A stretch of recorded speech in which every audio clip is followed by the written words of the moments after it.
لبيك اللهم لبيك لبيك لا شريك لك لبيك إن الحمد والنعمة لك والملك لا Le شريك ministère لك des Affaires islamiques, de l'Waqf, de la Dawa et de la guidance au Royaume d'Arabie Saoudite a l'honneur de vous présenter le programme suivant.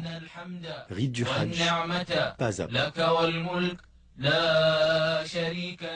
لبيك اللهم لبيك لبيك لا شريك لك لبيك إن الحمد والنعمة لك والملك لا شريك لك.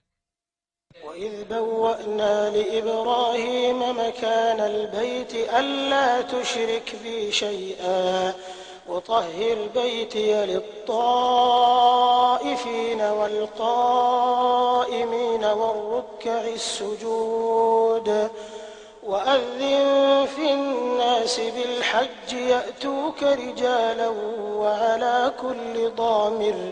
وعلى كل ضامر يأتين من كل فج عميق. La Mecque, cette ville honorée, abrite la Kaaba, qualifiée dans le Saint-Coran de maison antique. C'est là que les cœurs des musulmans de par le monde cherchent refuge. C'est vers elle que s'orientent les fronts et les cœurs en toute humilité et soumission vis-à-vis d'Allah, 5 fois par jour. C'est vers elle que viennent les musulmans de tout chemin éloigné afin d'accomplir leur rite. C'est autour d'elle qu'ils font le tawaf depuis le jour où Ibrahim, paix sur lui, l'a bâti par obéissance à l'ordre de son Seigneur. Ainsi les musulmans se plient à leur tour à l'ordre d'Allah de faire le pèlerinage à cette maison, laquelle fut la première à être édifiée pour que les gens y adorent Allah, à la lumière d'une guidance et d'une foi dépouillée de toute fausse croyance et de toute conception erronée. إن أول بيت وضع للناس للذي ببكة مباركا وهدى للعالمين فيه آيات بينات مقام إبراهيم ومن دخله كان آمنا ولله على الناس حج البيت من استطاع إليه سبيلا ومن كفر فإن الله غني عن العالمين. Lorsqu'Allah, exalté soit-il, voulut que la lumière de l'islam voie le jour, il envoya le dernier de ses prophètes, Mohammed, paix et bénédiction sur lui, avec la religion de vérité, et ce afin de la faire triompher sur toute autre religion, de montrer aux gens l'ignorance et l'égarement auxquels ils avaient succombé, et de leur élucider la vérité du culte d'Allah, en raison de laquelle il créa aussi bien les humains que les djinns. Il fut dûment constaté que le prophète, paix et bénédiction sur lui, dit « L'islam est bâti sur 5 piliers. L'attestation que nul n'est digne d'être adoré en dehors d'Allah et que Mohammed est le messager d'Allah, la pratique de la prière, l'acquittement de l'aumône légale, le jeûne du ramadan, l'accomplissement du pèlerinage à la Mecque. » Le hajj est donc l'un des piliers de l'islam. Un musulman qui a les moyens d'accomplir le hajj n'aura la foi parachevée que s'il l'accomplit. Le hajj est le 5e pilier de l'islam. Il est obligatoire pour tout musulman pubère, sain d'esprit et libre, une seule fois au cours de sa vie, à condition qu'il soit capable de l'accomplir aussi bien au niveau financier que sanitaire. En effet, des millions de pèlerins affluent vers les terres saintes afin d'accomplir ces rites, ayant foi en l'éminence du statut de cette obligation religieuse et en l'importance de fournir des meilleurs services à quiconque vient s'acquitter de cette obligation. Le gouvernement du serviteur des 2 saintes mosquées, le roi Abdallah ibn Abdelaziz, a mis en œuvre tous ses moyens matériels et humains et a orienté tous ses ministères vers le service de hôte de Rahman, Allah, afin de leur assurer le confort et la sécurité dès leur arrivée sur les territoires saoudiens et jusqu'à leur retour dans leur pays, entourés de la protection d'Allah, exalté soit-il. Vous allez réaliser, chers frères, que nombre de projets, de services et de programmes diversifiés furent élaborés et mis à votre disposition afin de vous assurer confort, sécurité et bien-être. N'hésitez pas alors à en profiter. Vous êtes le bienvenu, cher hôte, au sein du pays des 2 saintes mosquées.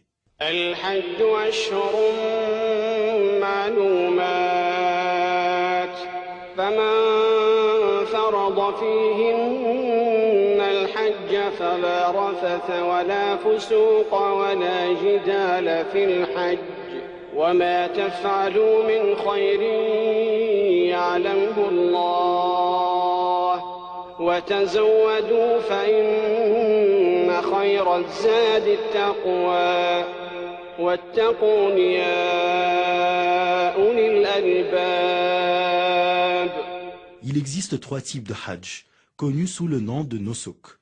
Chacun se distingue par une qualité et des obligations qui doivent impérativement être remplies pour que le hajj soit valable. Ces 3 nosuk sont at-tamattu', al-qiran, al-ifrad. Le meilleur de ces 3 types étant le tamattu', qui s'effectue en entrant en état de ihram avec l'intention d'accomplir une umra lors des mois du hajj. Ensuite, en achevant le tawaf, le sa'i et le raccourcissement des cheveux, le pèlerin quitte ainsi l'état de l'ihram. Or, le 8e jour du mois de Dhul Hijjah, il entame encore une fois l'ihram dans l'intention du hajj cette fois, à partir du lieu où il se trouve à ce moment-là. Il se dirige ensuite vers les lieux saints et accomplit le hajj. Il est tenu de faire un sacrifice ou, s'il n'en a pas les moyens, de jeûner 3 jours au cours du hajj et cette autre une fois rentré chez lui. Quant au hajj du type qiran, il consiste à entamer le ihram en combinant les 2 intentions du hajj et de la umra ensemble, en se disant « labbayka umratan wa hajjan ». Une fois arrivé à la Mecque, le pèlerin doit accomplir le tawaf al-qudum ainsi que le sa'i du hajj et de la umra, et ce tout en préservant son ihram sans jamais se désacraliser. Le 8e jour, il se dirige vers les lieux saints, s'acquitte des autres rites formés des 2 rites distincts, à savoir le hajj et la umra. Il doit offrir un sacrifice, et si, faute de moyens, il n'y parvient pas, il devra jeûner 3 jours au cours du hajj et cette autre une fois rentré chez lui. Reste le hajj du type ifrad, lequel consiste à entrer en état de ihram avec l'unique intention d'accomplir le hajj.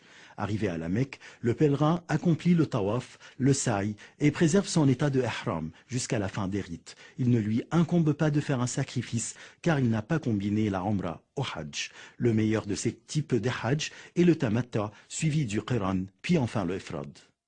Chers frères, si vous comptez voyager à la Mecque, afin d'accomplir les rites du hajj et de la umra, il vous sera impératif d'entrer en état de ihram à partir d'un des miqats que le prophète, paix et bénédiction sur lui, détermina à savoir.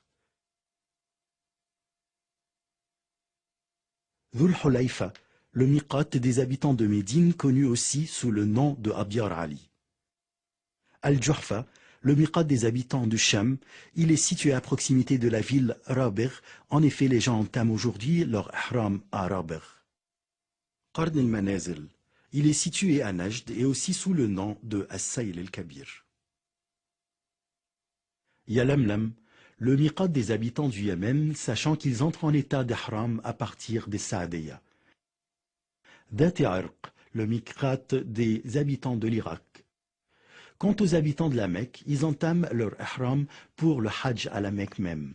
Ceci dit, il incombe à quiconque passant par ces miqats dans l'intention d'accomplir le hajj ou la umra d'entamer l'ihram à partir du miqat correspondant à sa provenance. Or, celui qui dépasse intentionnellement son miqat sans entrer en état d'ihram doit impérativement y retourner et entamer son ihram. Sinon, il est tenu d'expier sa faute en sacrifiant une brebis à la Mecque et en distribuant sa chair aux pauvres.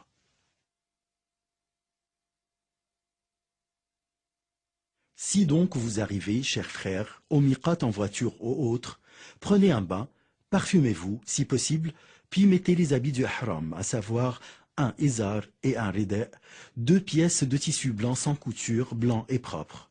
Quant à la femme, elle est autorisée à revêtir les habits qu'elle souhaite, pourvu qu'elle ne se pare pas et qu'elle n'exhibe pas ses atours. Ensuite, formulez l'intention d'entrer en état d'ihram pour accomplir la umra. Or, si vous arrivez au miqat par voie maritime ou aérienne, le pilote ou le capitaine ont généralement l'habitude d'annoncer aux passagers qu'ils passent parallèlement au miqat afin de permettre aux pèlerins de porter les habits de ihram. D'ailleurs, il n'y a aucun inconvénient à ce que le pèlerin quitte sa maison vêtu des habits du ihram. Le cas échéant, il entamera la talbiya comme signe de son entrée en état d'ihram dès que le navire ou l'avion passera parallèlement au miqat. Notons que la talbiya se fait à haute voix par les hommes et non les femmes.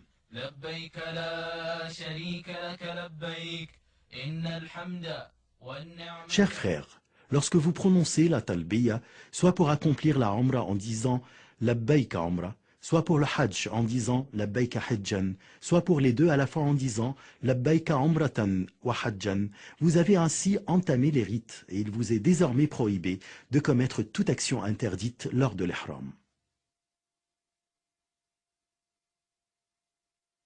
À savoir, de se couper les cheveux ou les ongles, si vous en perdez involontairement quelques-uns, ou si vous en coupez par oubli ou par ignorance de cette interdiction, il n'y aura aucun inconvénient. De se parfumer le corps ou les vêtements, quant aux traces du parfum mis préalablement à votre entrée en état d'ihram, ceci n'est pas prohibé. De procéder à la chasse des animaux, soit en les tuant, soit en les poursuivant, soit en aidant autrui à les chasser. D'abattre les arbres ou de couper les plantes de la zone sacrée. D'ailleurs, ceci est prohibé aussi bien pour celui qui est en état d'ihram que pour celui qui ne l'est pas. De ramasser les objets trouvés dans la zone sacrée à moins que vous les annonciez. De demander une femme en mariage ou de conclure un contrat de mariage pour soi ou pour autrui. Est également prohibé tout rapport sexuel aussi bien que ses préliminaires s'y sont accompagnés par un désir ardent d'accomplir l'acte sexuel. Pour la femme en état d'ihram, il est interdit de porter des gants ou de se voiler le visage, à moins qu'elle soit en présence d'hommes non mahram. Le cas échéant, il lui sera obligatoire de se voiler le visage comme si elle n'était pas en état d'ihram. De se couvrir la tête lors du ihram avec tout ce qui peut toucher la tête, mais il n'y a aucun inconvénient à ce que l'homme en état d'ihram se serve d'un parasol, sombrage sous le plafond du véhicule ou porte les bagages sur la tête. Même s'il se couvre la tête par oubli ou par ignorance de cette interdiction, qu'il ôte ce don, il se couvrait la tête dès qu'il se rappelle ou dès qu'il apprend le jugement de la charia à cet égard. De porter une chemise ou tout vêtement cousu en général pour couvrir le corps, entièrement ou partiellement, tels les capes, les pantalons, les turbans et les chaussons, à moins que l'homme en état d'ihram ne trouve pas de izar. Le cas échéant, il peut porter un pantalon. De même, s'il ne trouve pas de sandales, il peut alors porter des chaussons sans inconvénient.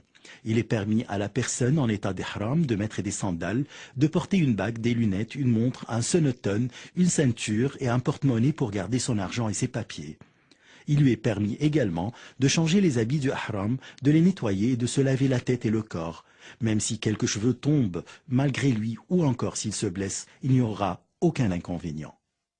Contrairement à ce que beaucoup de gens croient, il n'y a pas de prière particulière à accomplir pour entrer en état d'ihram, mais il incombe au pèlerin d'observer les obligations de sa religion, comme à titre d'exemple, le fait d'accomplir la prière collective au moment prescrit, d'éviter de commettre toute infraction à l'obéissance vis-à-vis d'Allah, exalté soit-il, tels les péchés, l'obscénité et les perversités auxquelles succombent d'autres musulmans égarés. Arrivé à la Mecque où se trouve la Kaaba ou la maison antique d'Allah, il est préférable que celui qui est en état d'ihram prenne un bain dès son arrivée. En entrant à la Masjid al-Haram, le pèlerin entre par le pied droit en disant « A'udhu billahi al-azim, wa wajhi al-karim, wa sultanihi al-qadim, min ash-shaytan al-rajim, Allahumma aftah li abwaba rahmatik » En effet, il est préconisé de dire cette invocation en entrant dans toute mosquée en général.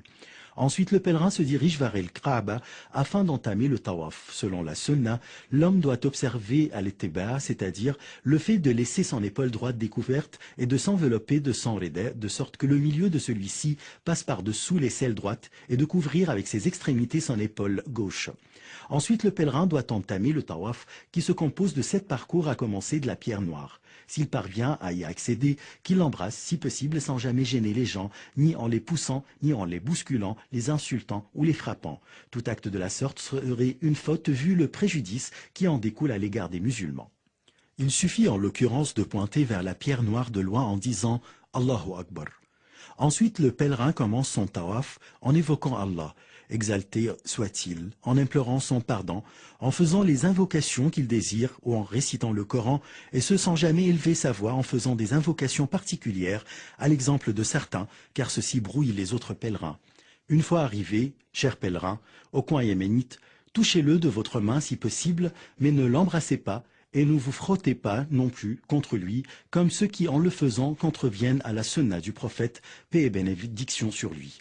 Si vous ne parvenez pas à toucher le coin yéménite, poursuivez votre parcours sans pointer vers lui, ni prononcer le takbir. Notons également que selon la sunna, Il est préférable que le pèlerin dise, lorsqu'il se trouve entre le coin yéménite et la pierre noire, « Rabbana atina fid dunya hasana wa fil akhirati hasana wa qina adab an-nar » Le pèlerin achève ainsi son tawaf de cette même manière jusqu'à ce qu'il termine 7 parcours, commençant par la pierre noire avec chaque parcours et finissant par le retour à ce même point de départ. Selon la sunna, le pèlerin doit observer ar-ramal, c'est-à-dire le fait de marcher à pas rapides et rapprochés, et ce seulement lors des 3 premiers parcours de tawaf al-qudum. Cependant, il existe des erreurs que certains pèlerins commettent lors de leur tawaf autour de leur Kaaba, comme à titre d'exemple, le fait d'entrer dans le hijr d'Ismaïl lors du tawaf en croyant qu'il en fait partie. En effet, le tawaf à l'intérieur du hijr l'annule car ceci réduit le tawaf prescrit, étant donné que, le cas échéant, le pèlerin aurait limité son parcours à une partie de la Kaaba. De toucher tous les coins de la Kaaba et peut-être même ses murs, de les caresser, de se frotter contre sa housse, sa porte et Maqam Ibrahim, car tout ceci est prohibé et fait partie de Beda ou innovations religieuses, lesquelles ne sont puisées dans aucune des sources de la Sharia et ne furent jamais entreprises par le prophète.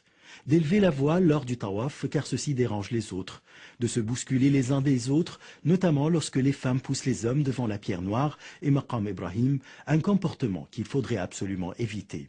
Une fois le tawaf terminé, vous pouvez recouvrir alors, chers pèlerins, votre épaule droite. Selon la sunna mu'akkada, il faut accomplir 2 rak'ah derrière Maqam Ibrahim si possible, sinon vous pouvez les accomplir à n'importe quel lieu del Masjid al-Haram. Après Al-Fatiha, vous récitez la sourate del Kafirun au cours de la première rak'ah et la sourate del Ikhlas au cours de la seconde. Cependant, il n'y a aucun inconvénient si vous récitez d'autres sourates.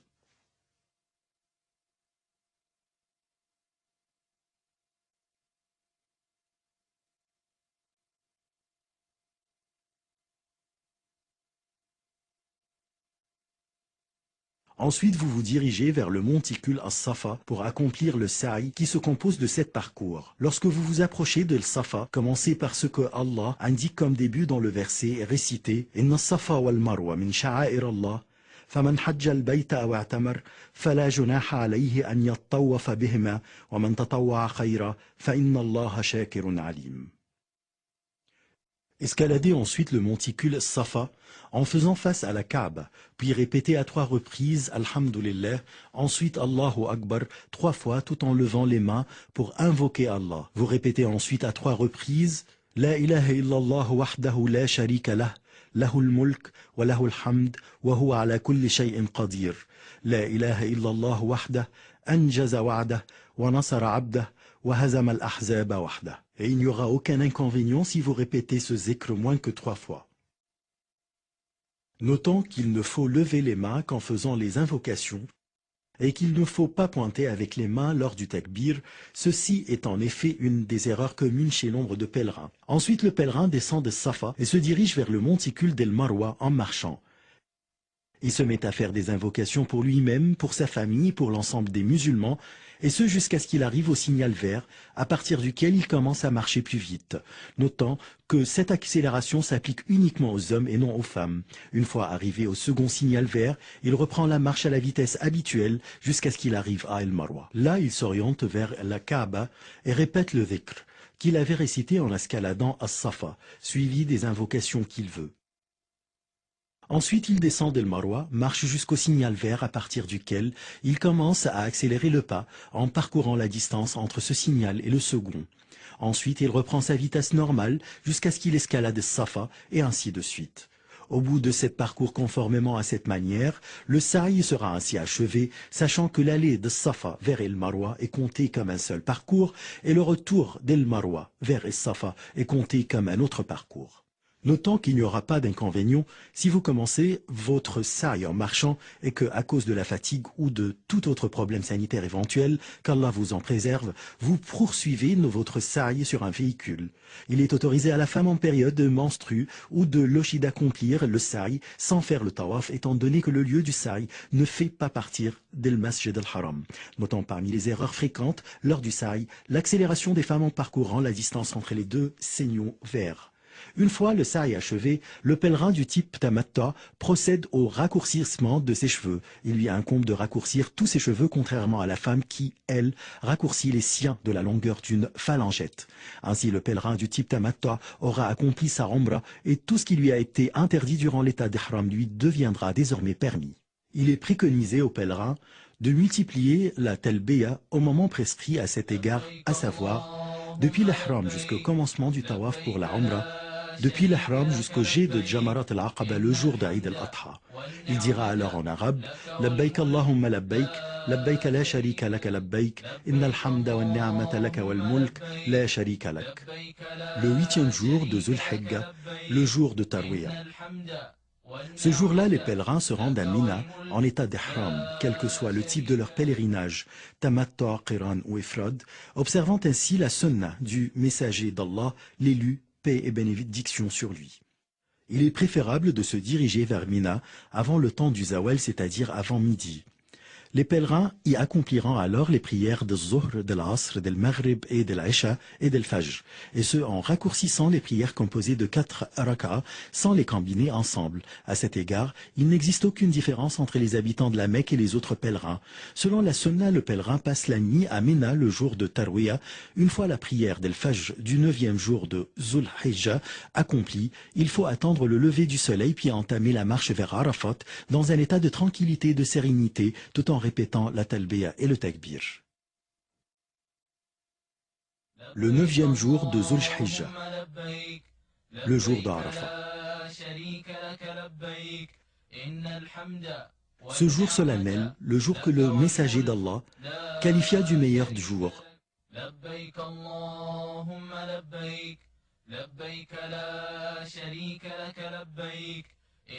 Les foules de pèlerins déferlent vers le mont Arafat et y stationnent depuis le lever du soleil jusqu'au crépuscule. Il est préconisé selon la sunna que le pèlerin fasse station à Namira si possible, sinon qu'il s'assure de stationner dans les limites de Arafat. D'ailleurs, il existe des signes et des panneaux indiqués ces limites. En effet, toute la région de Arafat est propre au stationnement. Ce jour éminent, tâchez, mon frère, de vous concentrer à répéter la talbiya et le dhikr, et de vous évertuer à faire des invocations en faveur de vous-même, de votre famille, de vos enfants et de l'ensemble de vos frères musulmans. Au moment de la prière d'El-Zohr, l'imam prononce un serment destiné à rappeler les pèlerins et les exhorter et à les guider vers le droit chemin. Ensuite, il préside la prière d'El-Zohr, puis celle d'El-Asr, qui sera accomplie d'avance. Les deux prières seront alors raccourcies et accomplies à la même heure d'El-Zohr, à l'instar du messager d'Allah, paix et bénédiction sur lui, et ce sans accomplir de prière surérogatoire, ni entre les deux prières, ni avant elles. Il est conseillé d'éviter de commettre les erreurs, qui risquent de vous faire perdre la rétribution et la récompense de ce jour éminent et de cette station honorable. Parmi les erreurs que commettent certains pèlerins, notons le fait de stationner à l'extérieur des limites de Arafat et de demeurer là jusqu'au crépuscule et se diriger après vers Muzdalifa. De quitter la station de Arafat avant le crépuscule, ce qui est absolument interdit car cela va à l'encontre de ce que fit le prophète, paix et bénédiction sur lui. De se pousser, de se bousculer les uns les autres afin d'escalader le mont de Arafat, arriver à son sommet, le toucher pour en tirer bénédiction et prier là-dessus. Ceci fait partie des bédas qui n'ont aucune origine dans la charia, outre bien entendu les inconvénients sanitaires et physiques qui en découlent. De faire face au monde de Arafat en faisant les inconvocations alors que la sunna indique de faire face à la qibla. Allahumma inni a'udhu bika min al-kufri wal-faqr wa min adhab al-qabr. La ilaha illa ant. Allahumma anta rabbi.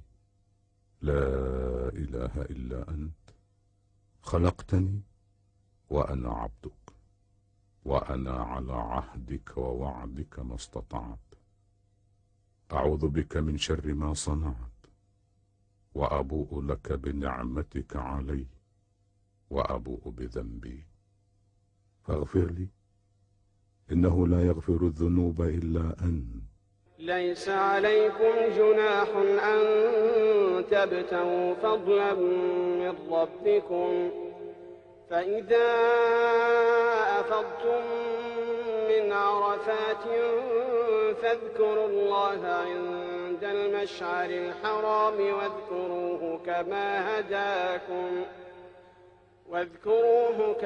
هداكم وإن كنتم من قبله لمن الضالين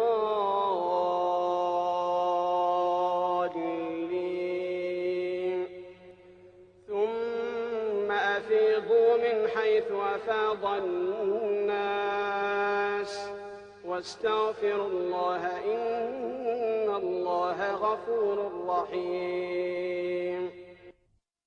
Après le coucher du soleil du 9e jour de Zulhijjah, les groupes de pèlerins se dirigent, protégés par la bénédiction d'Allah, vers le Mish'ar al-Haram ou al-Muzdalifa pour y faire la prière del Maghrib et del Aïcha, lesquelles seront alors raccourcies et accomplies ensemble dès l'arrivée à Muzdalifa, et ce après un seul adhan et 2 iqama. Les pèlerins y passeront la nuit tout en répétant la talbiya et en faisant les louanges à Allah, car il les a comblés de sa grâce et leur a accordé son bienfait de stationner sur le mont Arafat et assister à ce rassemblement solennel.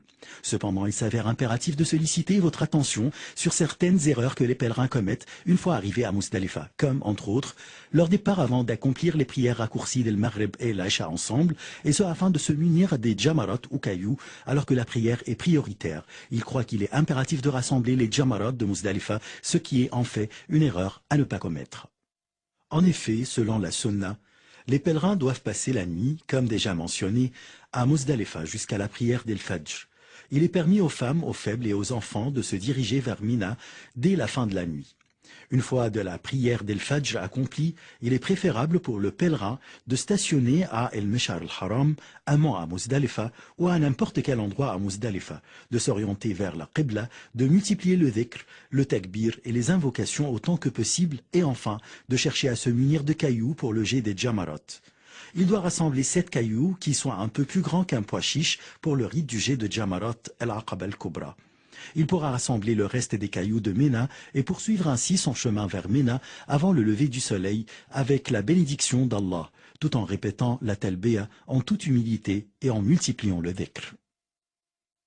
Une fois arrivé à Ména, le pèlerin doit s'empresser d'aller à Jamarat al-Aqaba, situé à proximité de la Mecque. Là, il cessera alors de répéter la talbiya et commencera à lancer sur Jamarat al-Aqaba 7 cailloux consécutifs en disant Allahu Akbar lors du jet de chaque caillou. Ensuite, il égorge une bête pour le sacrifice. S'il lui incombe de le faire, il en mange et il en donne à manger aux pauvres. Enfin, il doit se raser les cheveux ou bien les raccourcir. En fait, il est préférable de couper ses cheveux à l'aide du rasoir. Quant à la femme, elle raccourcit également ses cheveux, mais seulement de la mesure d'une phalangette.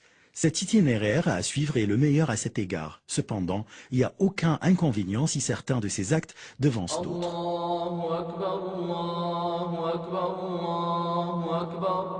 La ilaha illallah, Allahu Akbar. Allahu Akbar wa lillahil hamd. Allahu Akbar, Allahu Akbar, Allahu. Les musulmans des 4 coins du monde, aussi bien que les pèlerins à Ména, en particulier accueillent tous les jours de Eid al-Adha avec un ravissement extrême, réjouis de la grâce dont Allah les a dotés et se souciant de s'approcher davantage d'Allah, en égorgeant leurs bêtes. D'ailleurs, l'organisation et la gestion saoudienne de la viande des sacrifices fournit aux pèlerins une véritable aide à accomplir ce rite. Il est à noter que certains pèlerins commettent certaines erreurs lors du jet des jamarot, comme par exemple la croyance de certains qu'ils sont en train de lancer ces cailloux sur des démons, ce qui suscite leur colère et les pousse à insulter ceux-ci. Or, le jet des jamarot ne fut légiféré que pour évoquer Allah. Le jet de gros cailloux, de chaussures, de morceaux de bois pour lancer les jamarot, ce qui est une exagération dans la religion, et le messager d'Allah, paix et bénédiction sur lui, a interdite. Le fait de se bousculer et de lutter devant les jamarot pour accomplir le rite du jet des cailloux, ce qui est en fait une erreur fatale. Le pèlerin est tenu de faire preuve d'indulgence à l'égard de ses confrères et de chercher à jeter les jamarot dans le bon endroit de sorte que le caillou lancé tombe dans la circonférence de la jamara, qu'il parvienne à frapper son poteau ou pas. Le jet de tous les cailloux ensemble, car le cas échéant, ceci sera considéré comme le jet d'un seul caillou. C'est que, selon la sunna, il faut lancer les cailloux l'un après l'autre en prononçant le takbir après le jet de chaque caillou. Une fois la jamara de l'Aqaba lancée, les cheveux rasés ou raccourcis, le pèlerin a ainsi partiellement quitté l'état d'ihram. Il peut en l'occurrence mettre ses habits et tout ce qui lui était interdit devient désormais permis, exception faire du rapport sexuel avec son épouse. Enfin, le pèlerin se rend à la Mecque pour accomplir le tawaf d'El-Ifada, lequel est un pilier essentiel du Hajj, en l'absence duquel le Hajj ne sera pas accompli. Après ce tawaf, il entame le sa'i. Si son Hajj est du type Tamattu ou si son Hajj est du type Qiran ou Ifrad, et qu'il n'avait pas encore accompli le sa'i lors de Tawaf el-Qudum. Le cas échéant, le pèlerin doit entamer le sa'i tout en sachant qu'il est permis d'ajourner le tawaf d'El-Ifada après l'écoulement des jours de Ména et le retour à la Mecque une fois le jet des cailloux achevé. Après le tawaf et l'Ifada, le jour de Nahr, tout ce qui était interdit aux pèlerins redevient désormais permis, y compris le rapport sexuel avec l'épouse. Il retourne ensuite à Mina pour y passer les 3 jours de Tashriq, à savoir la veille du 11, du 12 et du 13 de Zulhijjah. Il peut même partir au bout de 2 nuits seulement, tel que l'indique le verset. واذكروا الله في أيام معدودات فمن تعجل في يومين فلا إثم عليه ومن تأخر فلا إثم عليه لمن اتقى واتقوا الله واعلموا أنكم إليه تحشرون. Il incombe aux pèlerins de lancer les 3 jamarat au cours des jours qu'ils passent à Ména, tout en observant le takbir à chaque jet de cailloux. Selon la sunna, il est préconisé aux pèlerins de se tenir debout après le jet de la jamara soghra et la jamara al-wusta, de faire face à la qibla, de lever les mains et de faire les invocations qu'ils désirent. Or, ceci ne s'applique pas au jet des cailloux de la jamara al-oula ou la jamara al-aqaba, suite auquel le pèlerin ne s'arrête pas pour faire des invocations. Quiconque désire partir au bout de 2 jours seulement est alors tenu de jeter les 3 jamarat le 12 de Zulhijjah et de quitter Ména avant le coucher du soleil. Si le soleil se couche alors que le pèlerin est encore à Ména, il devra passer la veille du 13 de Zulhijjah à Ména et achever le jet des jamarat le lendemain, c'est-à-dire le jour du 13, et ce à moins qu'il se soit déjà préparé à quitter tôt. Le cas échéant, il pourra partir sans passer la nuit à Ména. Avec le retour à la Mecque, encore une fois, pour faire le tawaf autour de la Kaaba, le séjour arrive à sa fin, lorsque les délégations de pèlerins achèvent leur rite en observant tous les piliers, les devoirs et les obligations prescrits à cet égard. Le tawaf d'El-Wada' est alors la dernière étape du Hajj, se pliant ainsi à l'ordre du messager d'Allah, paix et bénédiction sur lui, qui dit à ce sujet « La yanfiranna ahadukum hatta yakuna akhira ahdihi bil bayt » Le tawaf el-Wada' est le dernier rite du Hajj que le pèlerin doit observer juste avant de regagner son pays. Personne n'est exempt de ce rite, sauf la femme en période de menstrue ou de lochi.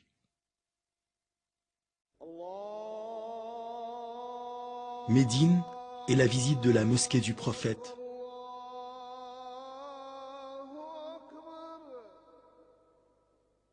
Nous nous rendons à Médine, la ville où le prophète, paix et bénédiction sur lui, immigra et fut enterré pour visiter sa mosquée, laquelle est une des 3 mosquées indiquées dans son hadith où il dit « Ne partez pas en voyage pour visiter des mosquées, à l'exception de ces 3, la mosquée sacrée, ma mosquée que voici et la mosquée d'Al-Aqsa. »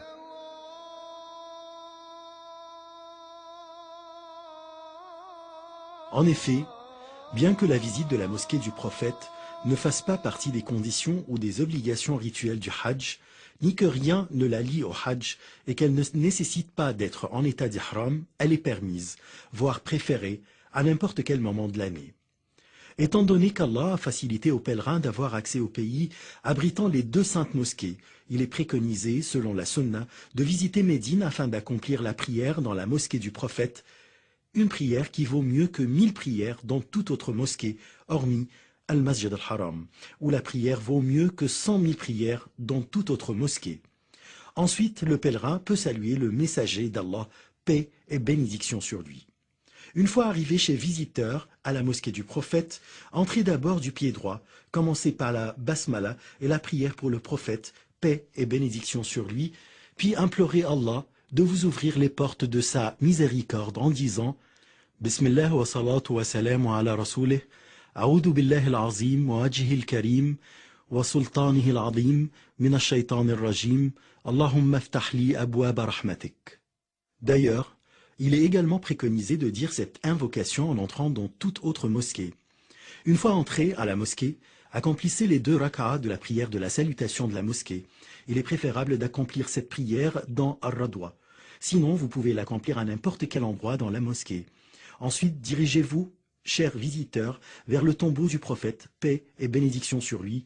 Tenez-vous debout devant lui et commencez par cette salutation en disant avec bienséance et à mi-voix Assalamu alayka ayyuhan nabiyyu wa rahmatullahi wa barakatuh. Allahumma atihi al-wasilata wal-fadila wa ba'athu Allahu al-maqam al-mahmoud alladhi wa'adtah. Allahumma ajzihi an ummatihi afdala jaza'. Ensuite, tournez-vous un peu vers la droite pour vous tenir devant le tombeau de Abu Bakr as-Siddiq, saluez-le et implorez Allah de lui accorder sa miséricorde, son pardon et son agrément. Enfin, déplacez-vous un peu plus vers la droite pour vous tenir devant le tombeau de Omar.